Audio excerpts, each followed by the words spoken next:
You're listening to the N2K Space Network.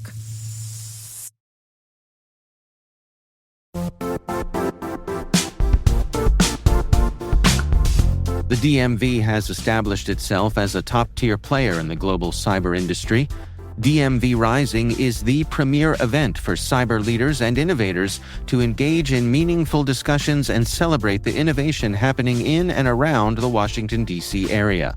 Join us on Thursday, September 18th to connect with the leading minds shaping our field and experience firsthand why the Washington, D.C. region is the beating heart of cyber innovation.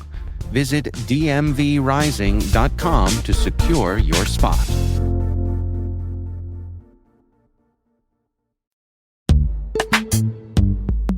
Think your certificate security is covered? By March 2026, TLS certificate lifespans will be cut in half, meaning double today's renewals. And in 2029, certificates will expire every 47 days, demanding between 8 and 12 times the renewal volume. That's exponential complexity, operational workload, and risk, unless you modernize your strategy. CyberArk, proven in identity security, is your partner in certificate security. CyberArk simplifies lifecycle management with visibility, automation, and control at scale. Master the 47-day shift with CyberArk. Scan for vulnerabilities, streamline operations, scale security. Visit cyberark.com/47day. That's cyberark.com/47day.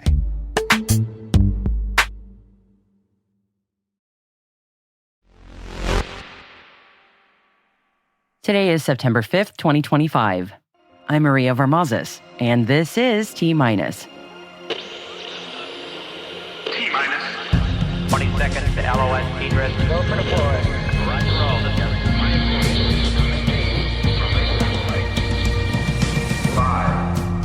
Satellogic has entered into a 7-figure multi-year partnership with Suhora. 4. iSpace has announced a partnership with Indian space situational awareness company Dijantra. 3. Italy's Apogeo Space has announced a strategic agreement with Telespazio Brasil to expand its picosatellite IoT services into the Latin American market. 2. Astrobotic has signed a launch site agreement with Andøya Space in Norway. 1.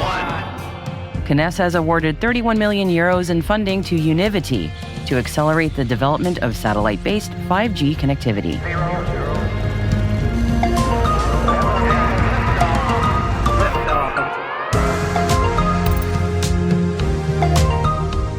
Stay with us for the weekly space traffic report after today's Intel briefing. Our colleagues at NASASpaceflight.com will be wrapping up the launch news from the week that was and taking a look at what's to come this week.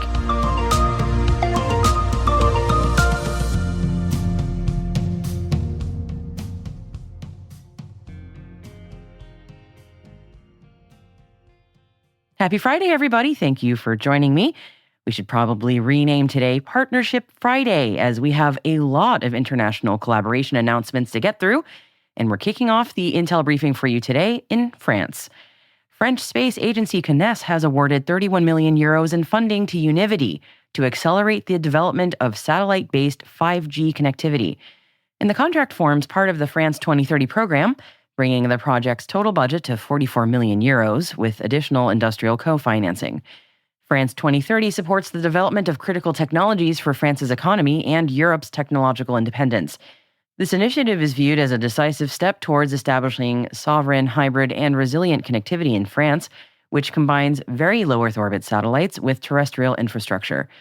And UNIVITY, together with TDF, will deliver a demonstration of satellite-enabled 5G connectivity, and the project aims to validate a fully integrated non-terrestrial network solution that's designed and manufactured in France.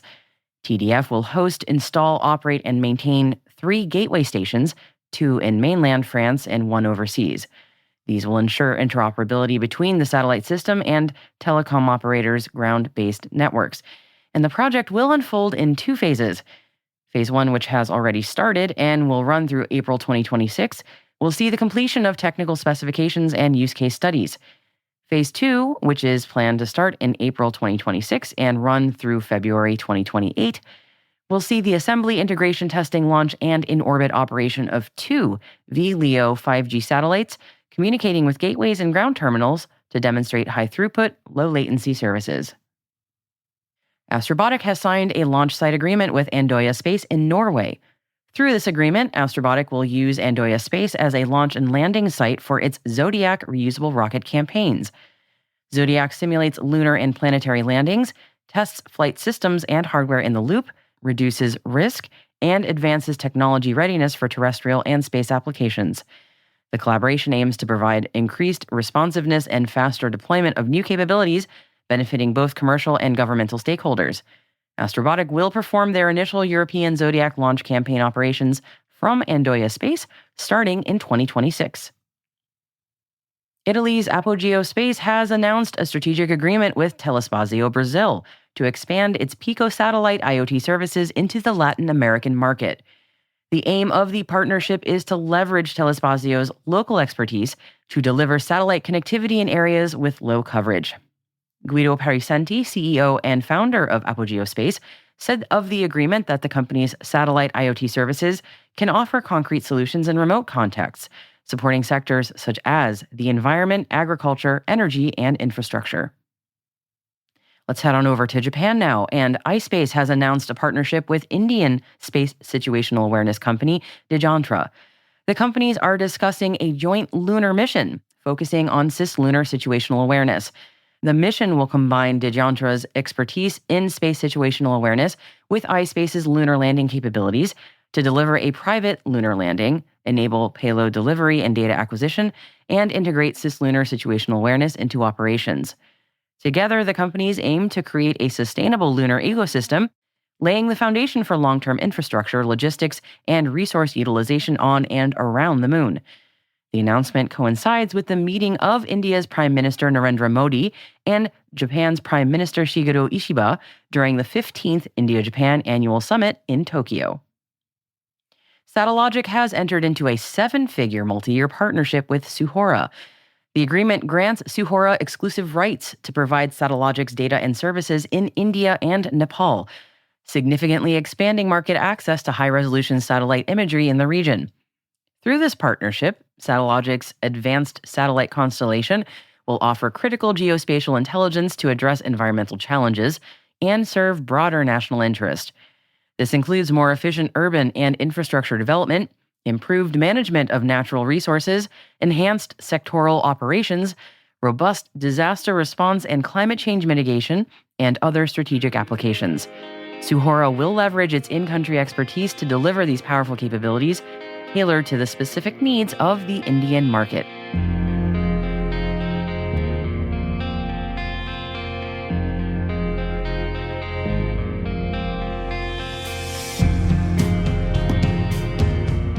And in the spirit of Partnership Friday, this is where I bring in my T-minus partner in crime, N2K senior producer Alice Carruth now, with a roundup of the other stories that we are watching today. Alice, what do you have for us? Ooh, I like that. Partner in solving crime, I hope.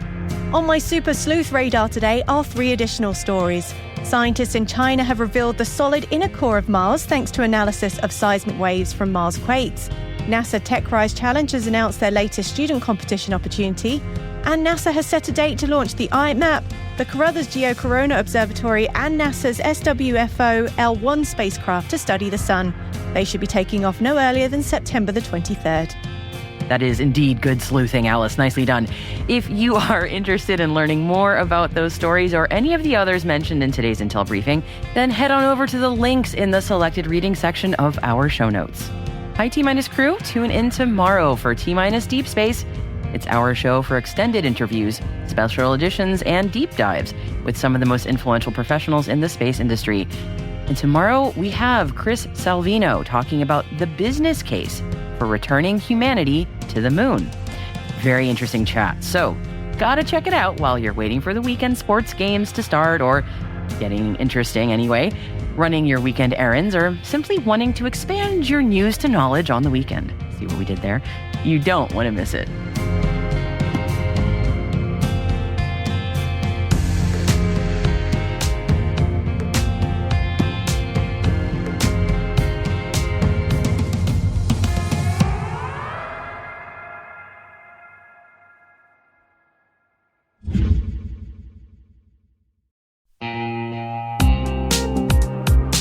At Thales, they know cybersecurity can be tough and you can't protect everything.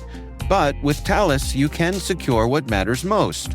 With Thales's industry-leading platforms, you can protect critical applications, data, and identities, anywhere and at scale with the highest ROI. That's why the most trusted brands and largest banks, retailers, and healthcare companies in the world rely on Thales to protect what matters most: applications, data, and identity. That's Thales. Thales. Learn more at thalesgroup.com/cyber.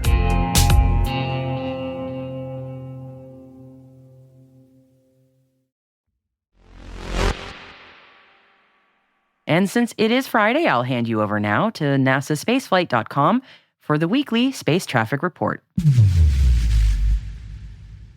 I'm Ryan Caton for NSF, and this is your weekly space traffic report for T-Space. Starting off the week, we had a Starlink launch on August 30th. Falcon 9 lifted off from Vandenberg Space Force Base in California at 09:59 UTC, carrying 24 more Starlink V2 mini-satellites to add to the constellation.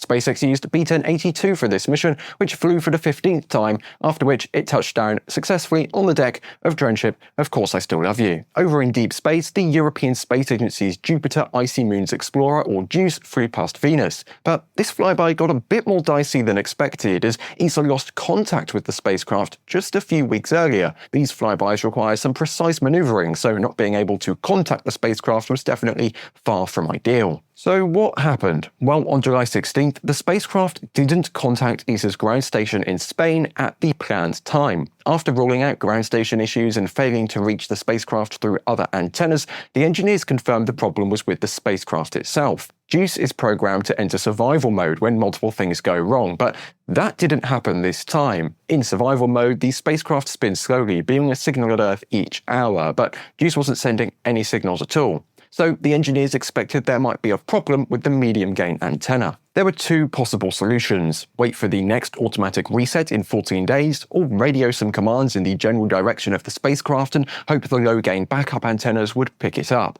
With the Venus flyby coming up soon, waiting wasn't really an option, so the team resorted to blindly sending commands. After 20 hours and 6 failed attempts, they finally re-established contact with JUICE. Fortunately, the spacecraft was in good health, and the engineers determined the problem was caused by a software timing bug that meant the signal amplifier wasn't turned on when it was time to communicate with Earth. So JUICE tried to phone home, but its signal was just too weak to be detected from the ground. With communications restored, the spacecraft safely flew by Venus on August 31st, passing closest to the planet at 05:28 Universal Time. The environment around Venus is much hotter than the cold and dark space around Jupiter that JUICE is designed for, so the spacecraft used its main high-gain antenna as a shield to protect its sensitive instruments. Unfortunately, that means we didn't get any pictures of the flyby, but ESA did confirm that the maneuver successfully helped the spacecraft pick up speed. At roughly 6,000 kilograms, JUICE is one of the heaviest interplanetary spacecraft ever launched, so it needs all the help it can get. Last year, it performed a double flyby of Earth and the Moon, and it will need 2 more flybys of our home planet in September 2026 and January 2029 to accelerate to the required 11 kilometers per second. After that, it will head towards its destination, Jupiter, where it's set to arrive in 2031. Next up, we had another Starlink launch. This one took off from Space Launch Complex 40 in Florida on August 31st at 11:49 Universal and added 28 more internet satellites to the constellation. The booster for this mission was B-1077, which ended its 23rd flight by successfully touching down on SpaceX's drone ship Just Read the Instructions. With another month wrapped, it's time for some numbers. Throughout August, we saw 28 orbital launch attempts, half of which were by SpaceX with its workhorse Falcon 9 rocket. As usual, SpaceX was followed by China, which attempted 8 launches. Unfortunately, one of them didn't reach orbit. The Juche-2E launch in August 15th ended in failure. Going into the month of September, we had the launch of an Israeli Shavit 2 on September 2nd. The rocket lifted off at 19:30 UTC from the Pamalchim Air Base, launching a synthetic aperture radar surveillance satellite called OFEC-19. As usual for the country's launches, this one launched westward over the Mediterranean, lofting its payload into a retrograde low Earth orbit. Now back to California for another Starlink mission. On September 3rd, At 03:51 Universal Time, Falcon 9 ignited its engines to deliver 24 Starlink V2 mini-satellites into orbit. This launch used a fresh booster, B-1097, which ended its first flight by touching down on the deck of drone ship Of Course I Still Love You. Later that day, we had the 200th orbital launch attempt of the year, and guess what? It was a Starlink launch from Florida. At 11:56 UTC, Falcon 9 lifted off from the Cape, lofting 28 Starlink V2 mini-satellites into low Earth orbit. The booster for this flight was B-1083, which performed its 14th mission and landed successfully on the deck of a shortfall of gravitas. Later on September 3rd, the International Space Station got a little boost. That's not particularly special on its own, as the station regularly gets boosts to maintain its orbit. What was different this time was the spacecraft that boosted the station, a Dragon. The CRS-33 cargo Dragon, which was launched on August 24th, is outfitted with a special boost trunk. This trunk features extra propellant tanks and 2 Draco engines. Dragon lit these engines on September 3rd at approximately 18:15 UTC, and over the following 5 minutes and 3 seconds, it raised the station's orbit. But wait, didn't Dragon dock to the station's forward port? Wouldn't that mean it lowers the orbit if it fires from the trunk? Well, yes, it would, but the ISS has a trick up its sleeve. In preparation for the maneuver, it flipped over 180 degrees to face retrograde, allowing Dragon to fire in the correct direction to raise the orbit. Of course, Dragon isn't the first visiting vehicle to boost the station. Usually a Russian Progress resupply craft gets the job, but in recent years it has also been done by Northrop Grumman Cygnus, and last year also by another Dragon. Though that one used its regular thrusters and didn't have the special trunk.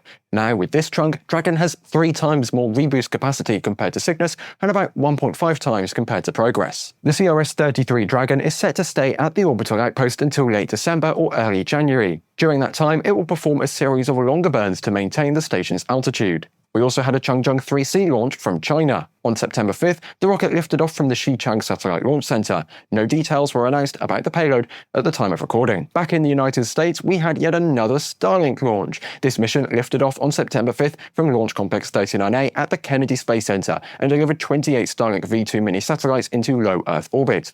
Booster B-1069 flew this mission on its 27th flight, which became the 4th booster to fly this many times. It ended the flight by successfully landing on Just Read the Instructions. The successful landing also marked SpaceX's 500th successful recovery since the first successful landing on Falcon 9's 20th mission in December 2015. With the 5 Starlink missions this week, SpaceX added a total of 132 satellites to the constellation, bringing the number of Starlink satellites launched to 9,660. Of those, 1,288 have re-entered and 7,551 are currently in their operational orbits. Closing out the week is Ceres 1 from Galactic Energy, launched from China. The rocket lifted off from Zhouchen on September 5th. Just like the previous launch from China, we don't know anything about the payload at the moment, but more details may be released later, so keep an eye on the next spaceflight app. Next week, Falcon 9 is scheduled to launch 3 times. From California, we'll have a Starlink launch and a mission for the US Space Force's Space Development Agency. From Florida, Falcon 9 is set to launch an Indonesian communications satellite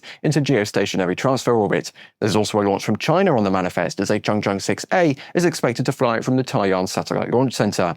On September 11th, the Progress MS-32 resupply mission is set to lift off from Kazakhstan. To prepare for the spacecraft's arrival on the 13th, the Progress MS-30 craft is set to undock from the ISS 2 days earlier on September 9th.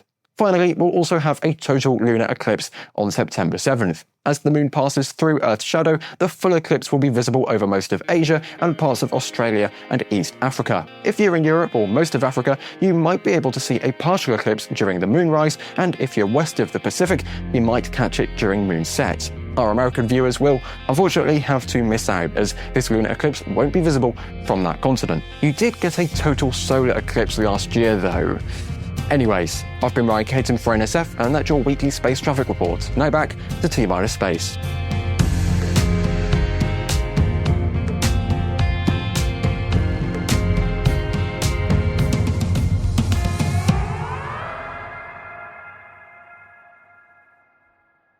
We'll be right back.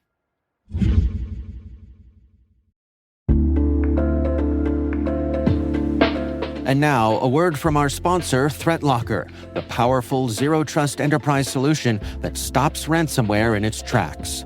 Allow listing is a deny-by-default software that makes application control simple and fast.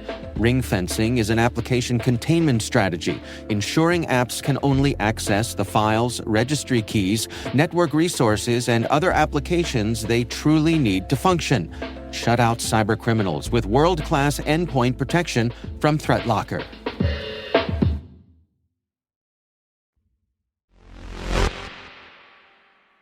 Welcome back. Our last story today likely confirms what I imagine many of you listening already knew, if not at least suspected. Space is hard on our bodies. In fact, a new study in Cell Stem Cell Journal shows that we humans actually age at an accelerated rate while in space. Specifically, our stem cells feel the years significantly faster in space. So, researchers tracked the behavior of blood-forming stem cells called the human hematopoietic stem and progenitor cells, or HSPCs for short, in the crew aboard the ISS across 4 different resupply missions. And what was found was that these HSPCs showed reduced self-renewal and dormancy, faster cell cycling, increased DNA damage, shortened telomeres, inflammatory and mitochondrial stress, and activation of usually silent genomic regions, which is all to say that these are hallmark signs of aging. And these signs of DNA damage and inflammation and the like were seen in as little as 32 days in orbit. That cocktail of microgravity and increased cosmic radiation doesn't take long to do a number on us. All of this points to accelerated biological aging, which is one of the most fundamental risks of long-duration spaceflight. But at least there is a twist of hope in this research, for what it's worth, because it ends up that when the cells came back to Earth and returned to healthy conditions, some of those aging markers reversed. Some. So, while deep space travel may push our biology to its limits, it could also help us understand the aging process just a little bit better back here on Earth.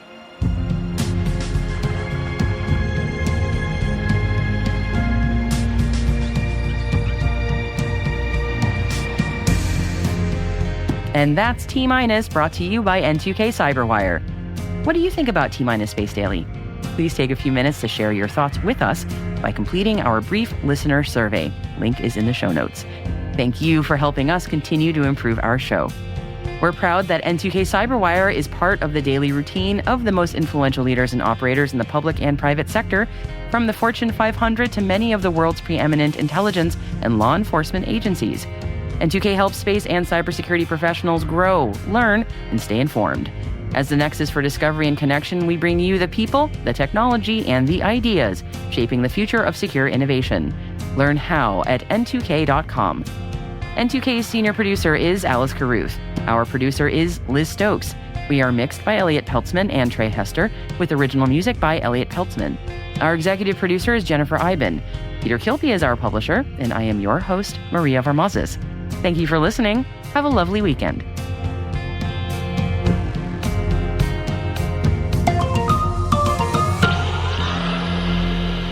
T-minus